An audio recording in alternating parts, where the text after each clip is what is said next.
Okay, my outstanding friends, this is going to be fun. I've discovered something after 73 years of life. Winning is fun. And today I have won. Physics is broken, and my model is the new model, and it works. So now physics just became fixed. Everything that exists is made of electrons. However, an electron is not just a pushy, glowy, sparky little thing. It has a dark side to it, which is what they call now the muon. We discovered them, showed them, and I have been touting this and displaying this for at least 5 or 6 years now. These are the photons of light. Light is light. Well, we accelerated light. We saw these particles, and then we split these particles, and let me show you, and then we're going to go on a journey of discovery. And this was my paper in 1970. Let me show you something. This is from 1970, just after I got out of the Army. I was in nuclear missiles, and I got out and I said, you guys are all wrong. Nothing you're saying is right. And they destroyed me. So I went on my way into electronics, and I had a wonderful life, but now I have won 50 years later. Very, very fun. Okay, this goes back to June of 2016, and I posted this up on my, at that time was called Mud Fossils, and they destroyed me, academia did, because I had proof of the mud fossils and things like this goose, and his feathers and everything turned into stone. And that's the neck, and that's our anatomy of the neck, but it's basalt now. And this is feldspar, and I called all this out, and of course they just went insane, because I have other things, and they're all DNA certified too. I have lungs from a human being right there, a lung that's been DNA certified as human, and it's absolutely flawless. And they happened in a flood, and I have other stuff that is, well, like this here. This is the foot of something that we don't even know what it is from. That's where the bone came down, in the big bone that you have, and on the side is the fibula. The tibia comes down here, and this was a foot. And we call them no-toes because they have springs inside. They don't have bones, tendons. And this just threw everybody for a loop. They just destroyed me after that. But I had been posting about this light being dark energy until it hits some. That's the dark energy right there. It's exactly what I posted back here. I had to shut this channel. Oh, I didn't shut it down. I just abandoned it. And it says light is dark energy and matter in the vacuum of space. The vacuum of space is not a vacuum. And I said it right here. I said vortex electrons flow spinning from the sun and hit the earth as light and heat, obviously. They were from the sun and pushed sails and caused comets, comas. They were energy at the sun. They were energy in space, and they are energy on impact with Earth. They are simply dark in the vacuum of what they call a vacuum. It's not a vacuum. Everything in our solar system and in the galaxy, in the universe, is completely saturated with these particles. We just can't see them. The only reason we can see these is because of we use extremely sophisticated techniques, which are just as sophisticated as CERN is using, and done with cell phones, because they have what's called CMOS. And this one here is particularly unbelievable. A Galaxy S3. This goes back 7 years or so. Rod Warren discovered just with a cheap little, and this is exactly the laser and exactly and this is made this. That's electrons, electron neutrino, muon neutrino. When they concuss, they cause electron showers and the muons to go on their way. I'll show you what happens with this. And now they're starting to come around. Everybody see this? Now they're saying the laws of physics are broken. Elements, this is just yesterday or the day before, experiments reveal formation of new state of matter, electron quadruplets. So they're talking about in solid matter. And the central principle of superconductivity is that electrons form pairs. That's not correct at all. Superconductivity is the complete absence of excess electrons. because everything is saturated with extra electrons. Oh, that's all they are, is heat. The more electrons you put into something, the hotter it becomes. That's it. And the heavier it becomes. Did you know that? Probably not. You think something here gets hot, it goes up. No. Something gets hot, it goes down. It's heavier because electrons have weight. Only time it goes up is when it's in a gaseous form, when it expands. We're going to go through this because this is exactly how everything works. Everything starts out with electrons. These are the smallest bits that I know of that exist, which I show you, the muon and the electron neutrinos. Between the two of them, they make that photon, which I just showed you, the black balls and the white ball attached together. As you start to put them back to back, like instead of just two of these, you have four of them. That's going to be in matter, but it's going to be heat. 4 electrons will be heat. 2 electrons is a photon. Then you have chunks, big chunks of these, like that's a nucleus of a proton, of a hydrogen. So it's one proton is a nucleus of a hydrogen. Chunks of electrons, like this many, would be nuclear decay. That would kill you. Light is just one of these. All right, because one of those is inside of a. They can break up protons like this. They think everything used to be. When Einstein and all of them years ago, just as I was getting into this, they all thought this was one big gigantic proton. It's not. Then they figured they could break them into billions of pieces, but they didn't know where the pieces came from because they were hitting 2 big jobbers, boom, and they're getting millions and billions, literally billions of particles, because they didn't just have one proton and another proton or neutron hitting them. They had globs of them, and when they smashed, they had just nothing but debris. We used literally 1 particle of light to see what we see, and we can see the actual particles, and they were just like I showed you a second ago. They are these particles. That's what light is right there.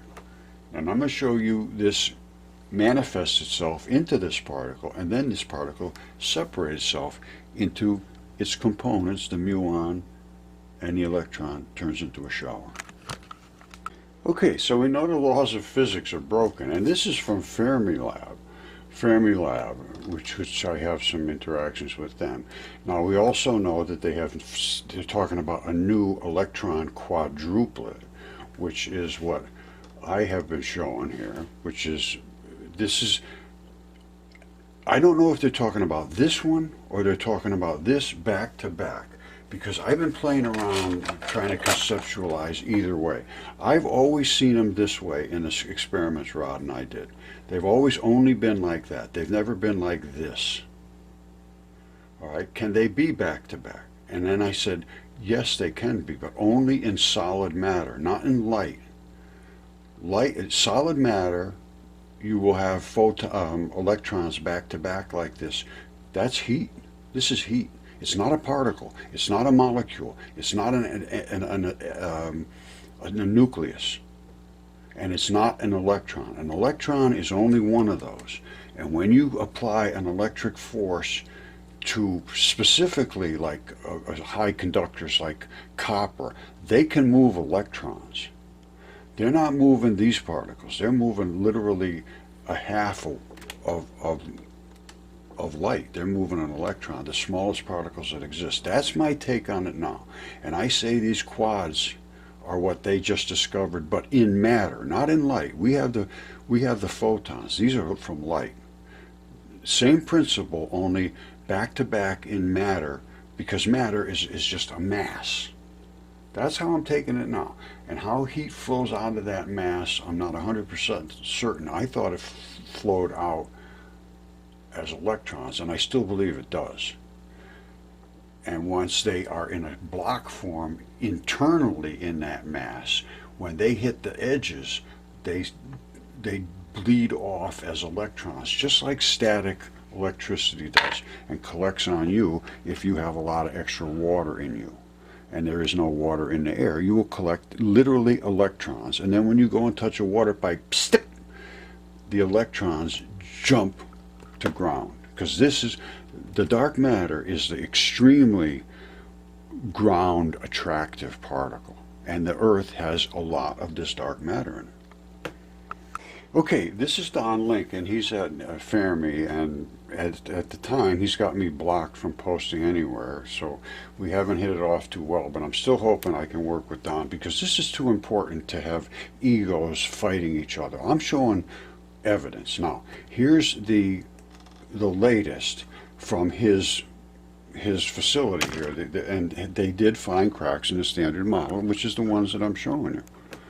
Okay, now this is from a guy named Dave Darling, and he's showing results announced on October 18th, 2021, added to the excitement that we may be on the brink of finding new physics beyond the standard model, our current best theory of fundamental particles and forces.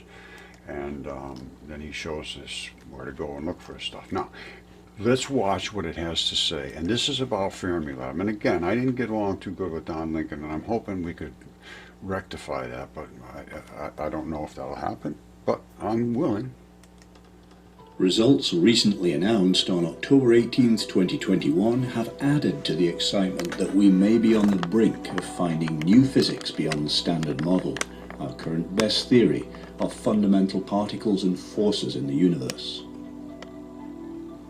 Scientists know that the standard model isn't complete because, among other things, it has no place for gravity. Okay, the gravity was that black ball that I showed you. Attracts everything. 4 known basic forces in nature. In March 2021, an experiment at the Large Hadron Collider produced tantalizing evidence of a breakdown of the standard model. This experiment, which used the giant LHCb detector attached to the collider, looks at the decay of particles called beauty quarks. Okay, the beauty quarks are that 4-banger particle I showed you. They look just like that. And when they break apart, they break into muons and electron showers. These are exotic cousins of the up and down quarks that make up the protons and neutrons inside the nuclei of atoms. Correct. The protons, normally they thought were like this. When they started smashing them, they found out they could probably find billions of little pieces.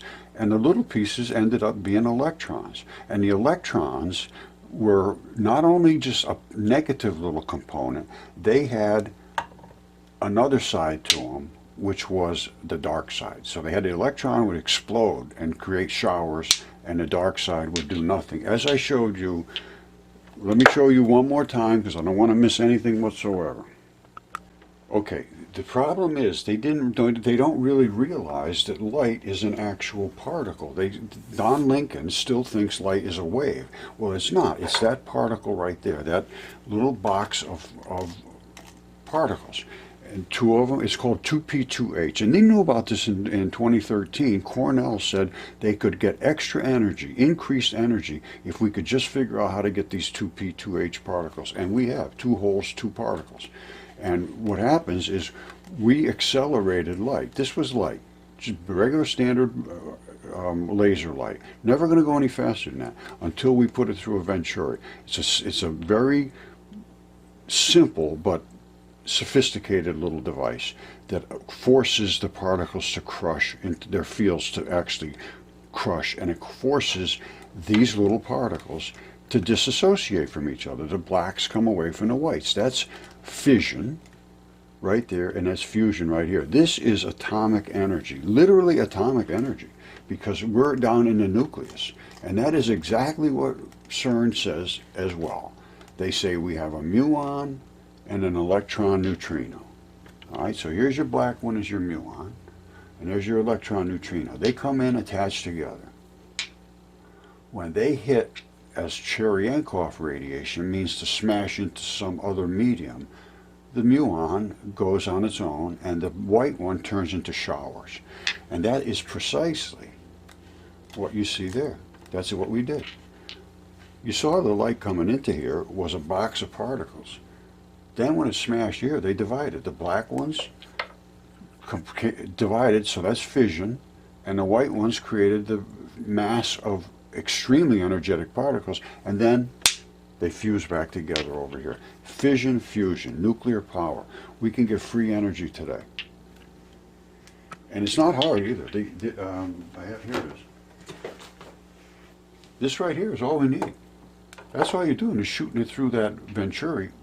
This is almost the cheapest thing you could ever build. This would be less expensive than a cell phone to make free energy to run your house, run your car, run anything you want. No grid necessary. Plug things right into it. Just a standard little setup, something like this, with these devices inside of it, watertight. And in the darkness, you don't need any light or anything. You carry it anywhere. Have all kinds of outlets, any kind of power you want out of it. Once you harvest the energy through these solar collectors, you do anything you want with it after that. And this is supposedly 200 times more energetic value here than what we started with. That's free energy. I think Fermi Lab should talk to me about that. I would expect Don Lincoln should have been interested when he's a science communicator. Okay, so we're back to Fermi Lab. Here we go. Beauty quarks are unstable. That's the beauty quark coming right here. Now, they're not putting it through a Venturi. They don't understand the Venturi effect. So they're only harvesting a few here and there. We can just squirt them out all day long. They survive on average for only a trillionth of a second after they're formed, so they're almost impossible to study in nature. However, billions of them are produced every year by the Large Hadron Collider. You notice all they have is doodles. I showed you actually pictures of our stuff. Don Lincoln is a doodle guy. He's got doodles everywhere, and he stands in front of them like they mean something. They really don't mean much, Don. And are detected by the purpose-built LHCb. Beauty quarks decay into either electrons or muons. Exactly what I showed you, the electrons and muons. All right, one of them is the explosive part, and the muon is dark energy, and they separate. I showed that. According to the standard model, there's an equal probability of them decaying either way, but the results announced in March suggested that beauty quarks decay into muons less often, about 85% as often as they do into electrons. All right, now, the reason for that is electrons can bounce out of there. The muons always are attractive. They don't bounce out. That's why you have more electrons than you have muons. They can see the muons, but the electrons are more reactive. You saw that explosive white energy, and they're not putting it through a Venturi, so they're not getting anywhere near the energetic, release that we are seeing. They're just seeing a muon come away from an electron every now and then. They're seeing them come in here as a beauty quark back to back, just like this. There's your beauty quark. And then whatever it hits accidentally bangs into something, and then they see these come off. They see an electron, and they see a muon come off. That's what they're talking about right there. And I showed it very precisely. The chance of the results being due to a statistical fluke rather than a genuine effect was about 1 in 1,000. Those may sound like pretty long odds in everyday terms, but physicists working in this field need to reach what's called a 5 sigma level of confidence, equivalent to a 1 in 3.5 million chance of a statistical fluke before they're prepared to announce an actual discovery. That is just absolute complete nonsense, because what they're basing this statistical fluke on is some mathematical equation based on doodles that I'm sure probably Don created. All right, here goes. I'm sorry, Don, but I can't help it, brother. It's time for you to turn around, my friend. This is too important to let your ego get in the way. The new results are from another experiment carried out using the LHCb detector by scientists from the Cavendish Laboratory of Cambridge University that also look at beauty quark decays. They show the same effect, but slightly more pronounced. The muon decays were happening only around 70% as often as the electron decays. If future experiments continue to show this bias, and eventually reach the 5 sigma level, we'll be looking at the first crack in the standard model and the possibility of a new force in nature that pulls on electrons and muons with different strengths. Exactly, different strengths. The muon is extremely dense, it appears to me, and has no interaction whatsoever. It's got to be dark matter. It doesn't reflect, it doesn't absorb, it doesn't concuss, it doesn't emit. It is nothing but gravity. And they want to hold on tight, and they will come right back to them instantaneously. By affecting how beauty quarks decay. Excitement among scientists working at the Large Hadron Collider is growing. The LHCb detector is about to be switched back on after being upgraded, and they can begin collecting more data which will either confirm or reject this potential major discovery. All right, there you have it. Discovery of a new particle. All right, there's a photon of green, very high power, and it's, excuse me, it's charging right now. And then it's going to flip. You see how this one is really powerful looking and that one's just dim looking? The back, that's going to flip, and this one's going to come to the front. This is right at the point of flipping, and this does not happen instantaneously. Normally you see them in this configuration. The red ones I've never seen in this flipping configuration. This right now is flipping, but when I show you the red ones, I can show you why they flip. Very simple. And here's how they manifest themselves. This is the Venturi, and the only reason these particles are seen whatsoever is because they are in line with that Venturi, and all of these particles are stacking up behind them, creating their fields to start expanding and causing the electron photon action here, which is nothing more than two electrons back to back. The white part is the electron shower it's going to become at the Venturi over here. The black part is gravity, muon, whatever you want to call it, bosons. They have a ton of names. But the key here is these actually separate right over here and create the muon and the electron showers. So that was the muon and electron neutrino splitting right here, giving us this extremely intense amount of energy. Okay, just like a magnet has a magnetic field around it, okay, it can push, it can shove. The particle that's in here, which I showed you is this particle right here, has a magnetic field around it, huge. It creates a wave. All of these have magnetic particles attached to them. These are gas molecules, nitrogen, oxygen, hydrogen, whatever it is. Water molecules, gases of carbon dioxide.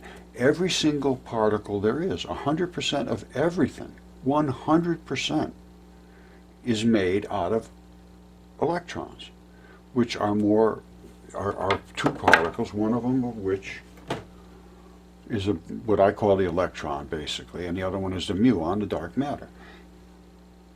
They concuss as they come through the air. So what does that mean to the particle? The particle that's leading charges up. And here's, I can show you that actually happening.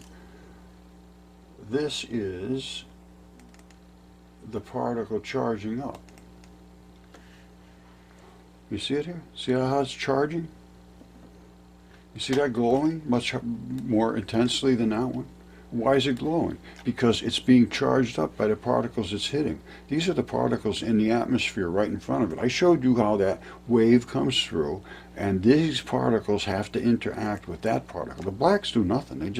They're huge. They're gigantic. They're heavy, and they don't do anything. Now, this is what this looked like before it was enhanced to see the energetic values. You can't really see too well with your eye that this is glowier than that, but it sure shows up in the, in the CMOS enhancement.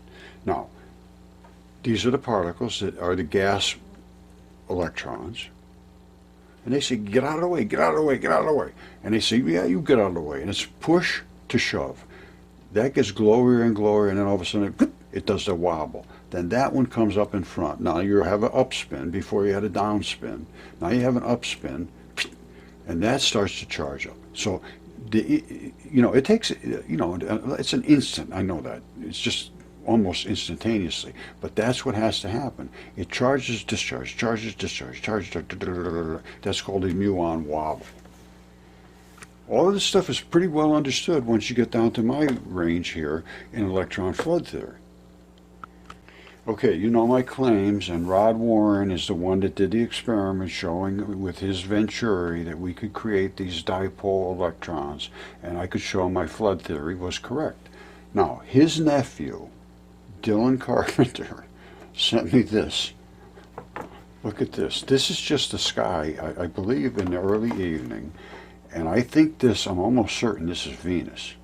Because look at this, everything's a dipole. Dipole, dipole, dipole, dipole, dipole. What's going on with all these dipoles? And why are these dipoles in front of the moon? Now you see the moon here, how orange is this here and blue here? That's that's also a dipole, but it's not radiant enough to do the black and white. It's just radiant because the moon is a reflective radiator. So let's look at some more of these dipoles. Look at this. This is phenomenal stuff. I have other ones I show you, but you won't sleep for weeks. And check this out. Another guy, Fabien Boulay, did this, and he sent two lasers through the same Venturi, one above the other, coming through the Venturi. Now, what happened was the green, being so enormously powerful, look how it reconcusses out here. It interfered with the red so completely that it literally pushed the red away. That should have been the red beam, and this should have been the green beam. Well, because the red started to fluff things up in here, the green became really reactive and pushed it. Look at these spins. You see all these little circles? You see these circles? That's because everything is a dipole. These are light particles coming out of here, which are nothing more than electrons, basically, at this point. And I think they're separated into these little particles here, or they may be four-bangers, I don't know. But I can see them being spun. As they're being hit, they're being pushed and spun into circles. Isn't that cool? Look at them. You see that? They're coming out of Venturi and banging into those and making them turn into little circular spins, because they're these particles and they're just flipping them and spinning them as these brush past them. Get out of the way, and then, they go flying like a little spinning top. And some of the red has actually gotten bumped way up into here. And again, here's the particles. Here they are right there, the same particles, only he's got it pixelated to a point where you don't see them as round. And then we can see a little bit of red splashes here and there. And I have some of the best people in the world doing these experiments for zero, and all they're interested in is truth, and it's now it's just being denied. And you know, to not even allow this to be seen, and that's what I was told again by Don Lincoln. I have to keep saying his name because he's the guy that's literally crushing me at this point. He's one of the big shots in this muon research. He is the biggest of the big shots, and to block me from presenting the evidence that I show, I mean, it's got to be embarrassing as hell for us to do with this right here what Fermilab has failed to do in 20 years. And I gave him this 6 years ago. I said, please look into this, please. Not a single person would. So I know they got to be embarrassed. I would be. Anyway, that's just the way life is. If it's not right, it's not right. Again, I don't think you saw what I showed you. We used this. We did everything we did with that right there. And two nails, literally nails, that created the Venturi. So for a couple of $100, we did what I'm sure they spent trillions to do this, and they still haven't. It's not even close yet because they're denying reality to try to support wrongness instead of saying, all right, let's take a look. That's all I asked for. I didn't say, oh, let's just stop everything you're doing and jump onto my stuff. No. I said, will you please look at this? Nope, you're not peer reviewed. Click, you're blocked.